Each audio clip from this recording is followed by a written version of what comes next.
How important is transportation in the supply chain? Malaki ang role ng transportation sa supply chain. Ito ang nagsisigurado na makakarating ang raw materials sa warehouse at ang finished goods sa customers.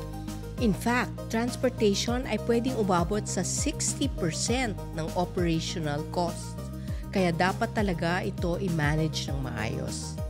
Sa efficient na pamamahala ng transportasyon, pwedeng mabawasan ang delay, mapababa ang gastos at tumaas ang customer satisfaction.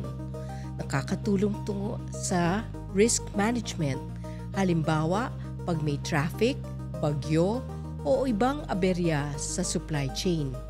For example, ang GPS system sa mga TMS ay nagbibigay ng babala kapag isang kalye o parte ng langsangan ay hindi madadaanan dahil sa baha. Ito ay maghahanap ng alternate route.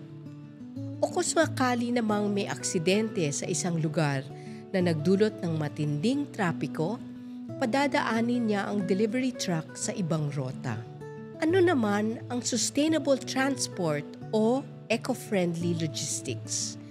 Ngayon, pinaprioritize na rin ng mga kumpanya ang eco-friendly logistics gamit ang mga electric delivery vehicles, route optimization para mabawasan ang carbon emissions at pakikipag-partner sa green certified carriers.